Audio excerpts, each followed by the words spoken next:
My name's John. I'm a software engineer with 10 years of experience and I teach people to code. I recently put out this short video on 7 search strategies. In this video, I want to tell you which search strategy to reach for and when. So the first problem I see with new programmers is they don't realize that search and research are more fundamental than programming itself. If you know how to look up trusted sources, then you can learn how to program. I think people learn that pretty quick. The second problem that I see is even if they have this head knowledge that, okay, I need to be able to search, and here are the 7 search techniques. There's a practical problem of analysis paralysis because they don't know which one to pick and when, so they just sort of like sit there and think about like, I don't know what to do. A fast way to short circuit this is just do a random draw. Do any of them. Doing any of them would be better than sitting there, but we can do better than a random draw, and that's what this video is about. I'm going to recommend a 3-phased approach. So these search strategies, you can actually group them into different groups. The very last one is phone a friend, right? It's like social contact. This should be your last resort for 2 reasons. First of all, your friend may not be available. So there's like a availability problem. You might have to like wait until tomorrow. That's not ideal. The other problem is even if your friend is available right now, it's quite rude for you to just keep asking them. Like you never actually learn any of the skills. You're just like bugging them. And when you get on an enterprise team, this is a common practice that if you go to your senior, you already should have done some legwork and you want to be able to say, hey, I tried these 3 things, it's not working, I hit a time box, and therefore that's why I'm bringing this up and escalating to you. And that's the proper way to phone a friend. So out of the 7, that should be your last one. In these 3 phases, that's gonna be your last phase. In the phone a friend department, we also include things like asking a Stack Overflow question, which is different than reading existing Stack Overflow answers, right? Again, the availability thing. If you ask the question, if you get an answer, you might not get an answer for a few days. And so that's going to be in that last priority queue. The first thing you should do is the thing which is most convenient. And in 2024, there's going to be 2 of these that are most convenient. The general use case will be generative AI, like ChatGPT. Highly recommend you get GPT-4. It's like a lot smarter than GPT-3. And with GPT-4, you can like take a screenshot of your UI and paste it and then ask it about the picture.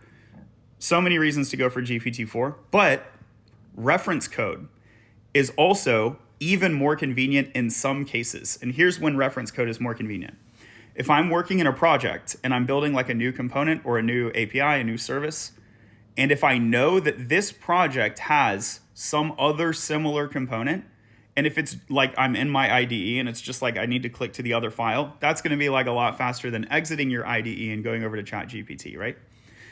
So those would be the 2 most convenient ones. And the way you decide between them is a quick mental check. Do I know that the thing that I'm working on, there's another thing within my IDE? There's another thing like it within my IDE. If the answer is yes, go look at it. So take a reference code approach. If the answer is no, let's go over to ChatGPT, ask it some questions. And then you run into the problem that sometimes GPT hallucinates or gives you low quality answers. And so this is when you get into the second phase. So you're going to start with reference code or GPT.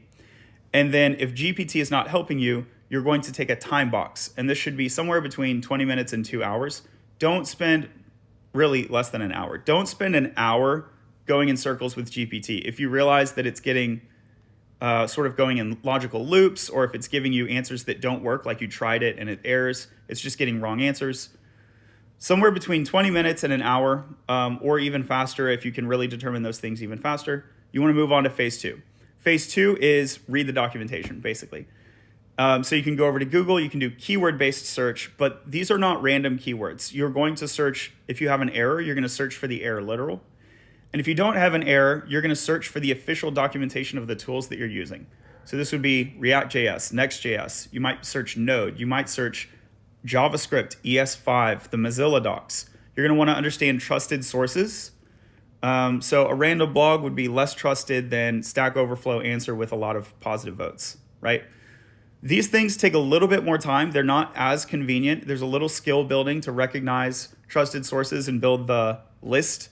CSS tricks, how do I know about that? Just because I've gone there so many times and it gives better answers than the competitors, right? Mozilla docs, same thing. The official HTML specification. These are some trusted sources. And it does take time to get to those websites and then within those websites find the right bit of information. So it's less convenient than GPT, but it's going to be more accurate. It's going to be more accurate.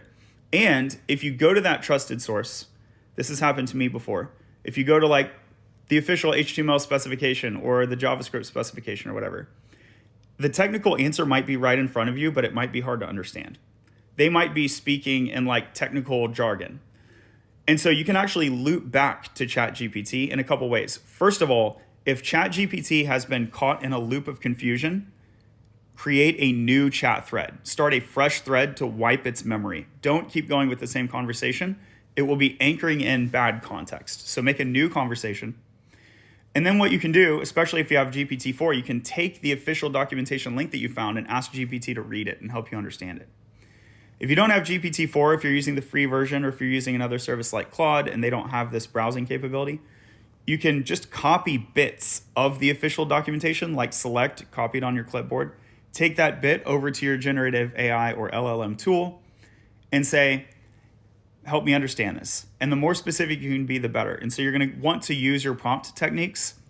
If you can say this particular sentence I'm having trouble with, or this particular keyword or concept. LLMs are wonderful at navigating synonyms, basically. So keyword search, very sensitive to the particular word that you're using. LLMs, not sensitive. They understand that, hey, this technical word is like similar to this like normal English word. So they're going to be really good translators for that reason.